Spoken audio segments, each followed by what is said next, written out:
What's up, guys? Doug Polk here, and welcome back for another episode of Poker Handz. Today we're going to be breaking down one of my all-time favorite stream hands. Let's go ahead and jump into the action. This is my last hand, boys and girls. This is it. Last hand for Bill. They're like, oh, he was raising no matter what. We're going to owe you 2K, and then we'll Just settle use it your last afterwards. hand, Last hand. Uh-oh. Wait, we might have a back. Someone will pay on our Yeah. I'll just leave the chips here. I'll take care of it. He'll take care of it. Doug is in charge of my... Handz with the pocket tens. I In appreciate fact, there's only one person. 17. 17? Got the fucking net game wrong. You didn't even ask for a discount. Back over to Alex, the British Bulldog. Oh, that's true, that's true, that's true. That's true. Oh, Jesus. That's true. Yeah, sorry. Lays it down.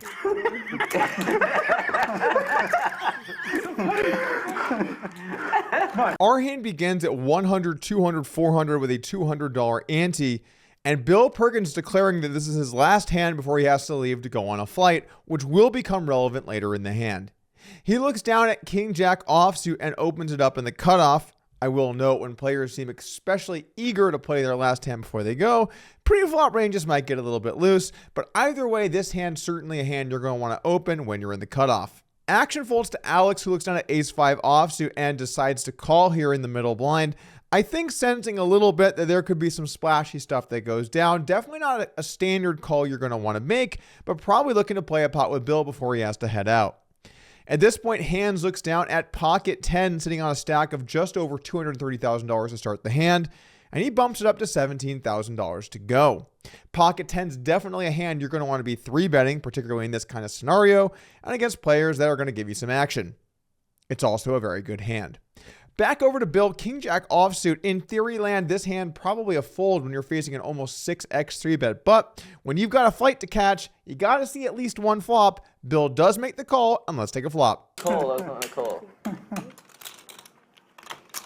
20. 40. There's the raise from Bill. Fucking amazing. Can we title this YouTube clip of Bill's hands, Bill's got a plane to catch? We'll go to the turn. The flop comes 6-3 deuce rainbow. And do you like flops? Well, then I'd recommend checking out Upswing Poker's new course, Road to Victory. Darren Elias and Nick Petrangelo's new tournament course with over 25 hours of tournament content and a bunch of pre-flop tournament solutions as well. This course is jam-packed with information to up your tournament game. I'll put a link in the description below. Back to our hand here. Handz sees a flop of 6-3 deuce rainbow, and with an overpair, especially a low overpair, typically speaking, you want to start betting, building this pot, get some value. And Handz obliges, betting $20,000 to a pot of a roughly $37,000. This is a little bit large of a bet, something in the 60% pot territory, but not totally unreasonable as well. Over to Perkins, King Jack with a spade and a heart. I think this is a pretty standard fold. When you do decide to continue on this flop with some bluffs, you typically want to have hands that can make straights or backdoor flushes. Having a heart in your hand, probably a decent amount worse because you have a little less equity. However, you also unblock some backdoor flush draw floats, blah, blah, blah, solver stuff, computer nerds. Let's get back to reality. The point of the matter is this. Your image is the loose, wily businessman who's late for his private jet. When you have that image, it's going to be hard to get some folds. But Bill has other ideas in mind, makes it $40,000 to go. A min raise here on the flop. Back over to Handz now, pocket 10s. Under the normal of circumstances, I would say this is a pretty slam dunk call. But I think with the dynamic going on, if Bill's got you here, he probably just got you. I think I would lean towards a small 3-bet here on the flop, looking to jam the turn. However, in theory land, it probably does make more sense to mainly just call because your opponent should be polarized between hands that beat 10s and bluffs, and there should be a relatively equal balance where you're not super incentivized to try and 3-bet the flop. That said, low overpairs typically do like to re-raise an extra bet on the flop if it is a lower overpair. For example, aces here does like the trap, and 7s or 8s, 9s, 10s will lean a little bit more towards wanting to 3-bet. So I think I could go either way in theory land, but in this game dynamic hand, I think I would go ahead and put a little 3-bet ski on the flop. Either way, you're going to have to continue, and Handz decides to play it slow and makes the call. Let's take the turn. 117,000 in the pot. Okay.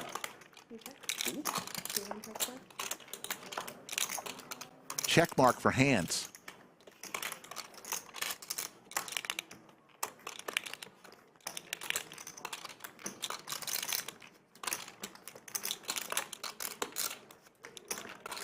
$40.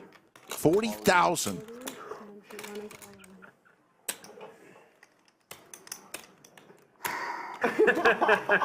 Defense is just incredible. Dude, defensive player of the year. Oh my Bill Honestly, it goes doesn't all really in. matter. I have a plane to catch, and that's more important because my wife will be fucking pissed. So whatever happens, happens.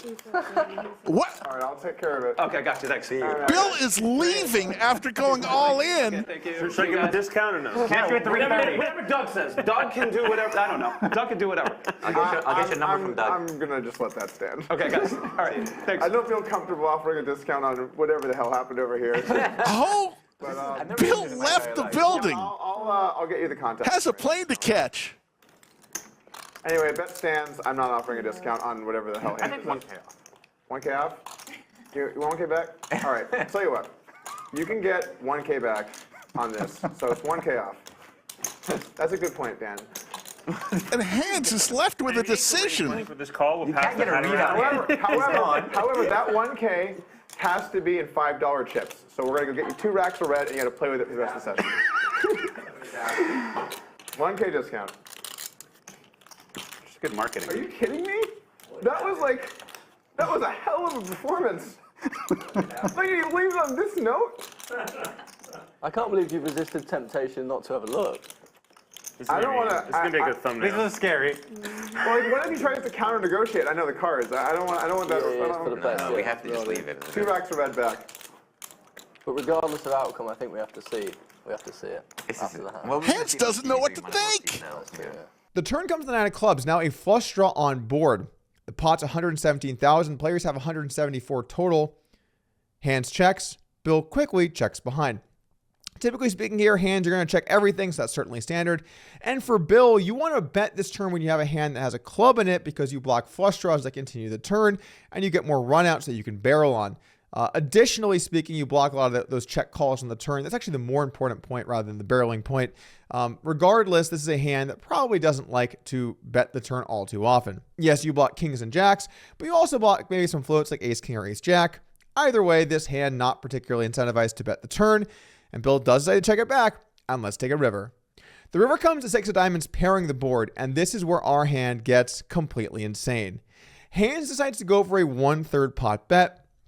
Totally reasonable here. I think you could argue for 1/3 or 2/3, both reasonable sizes that do make some sense. But the block size here, the idea is you try and get called by lower pairs or an ace high or something that floated you and now has some showdown value and might want to show down. Maybe a 9 that raised the flop and would call the turn. That said, when you bet 2/3 pot, those same hands will call. So the reality here is both 1/3 and 2/3 pot makes sense. Maybe against tighter ranges, I prefer the 1/3 pot as well, but also 2/3 could make some sense. And if you think your opponent's especially loose, maybe even a full pot ski. There is an advantage to the block bet, however, which is when you're playing against a certain type of opponent, that 1/3 pot bet just might rope them in. That's right, Bill goes all in facing this river bet and realizes he does not simply have time to wait around to see what happens. He has a flight to catch and has to get to Phoenix or Arizona. It doesn't really matter. As a side note, I'll also say that Bill told me after this hand that when he got to his plane and they arrived in Arizona, he got to the venue and he sat down as the concert began. So he legitimately did not have 30 seconds to wait here. And so it was a time well spent leaving this hand early. He was also sweating it at the airport waiting for his flight. Or the private airport? I don't even know how that works. I only fly public. Must be nice to be in the inner circle. You're not a part of the in-group. You're on the outs. Anyway, back to the hand. I gotta give it to this guy. He always ends up in just the absolute worst spots. I mean, he's lost the biggest pot ever on Hustler. If he calls and loses here, he will have lost the biggest pot ever on Lodge. He's just always getting in these ridiculously terrible situations. And there's some beauty in that, guys. Because you never know in poker. Am I going to get a good situation? Am I going to get a bad situation? Every day, it's a fresh set of hands.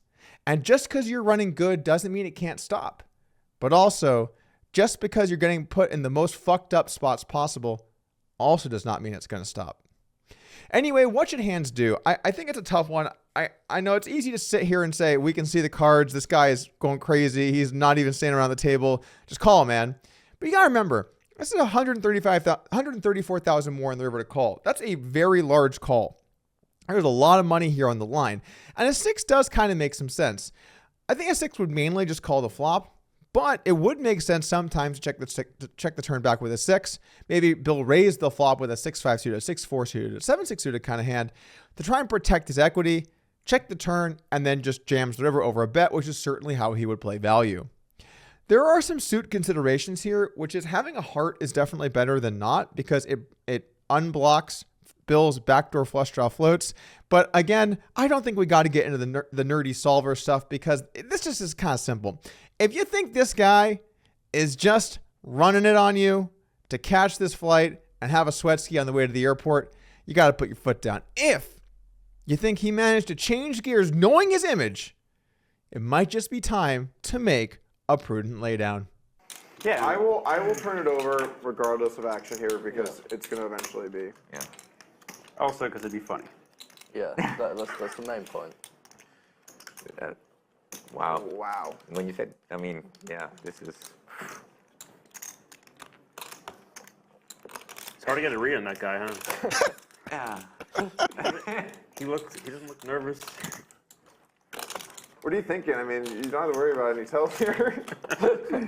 Yeah, you can What show do you have? You can show What do everyone you what you have? have. Yeah, you can. All right. Okay, that's easy. Handz shows everybody what he has. Imagine if he was slow rolling. King nine. He's like 4 6s. That would be the best roll of history. Bill is watching in chat right now on the delay. He does not know what It's so hard happened. to think of that in the moment, though. But it'd be so good.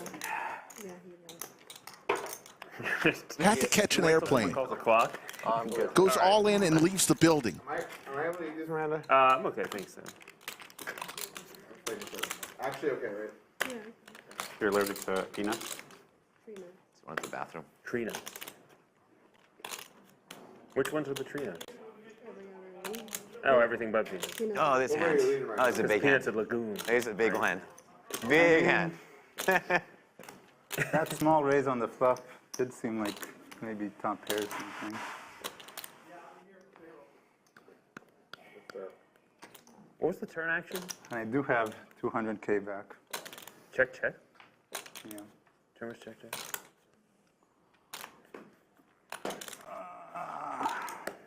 You need a clear okay for a reload right now. Yeah. That would change the negotiations. What's up? We have to renegotiate. Yeah, we need 1.5K. Bill Perkins in chat says, so suspenseful. So worst case, you have 200K and $10. Never seen anything like this, folks. He gets 1K back. In red If he chips. calls these wrong, he gets 1K back. In two extra red. And it'll live on for the rest of the stream. I think I might go with it.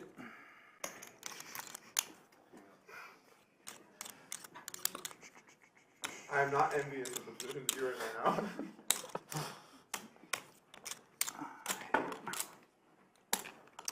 Yeah, one more minute.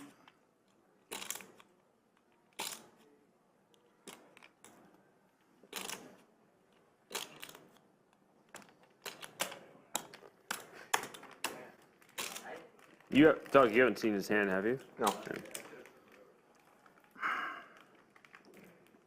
I'm actually really happy I didn't because this would be way more tense for me if I knew his hand. Yeah. It is really tense. Dude, look at this moment right now. Yeah. This is like up there for like all-time stream moments.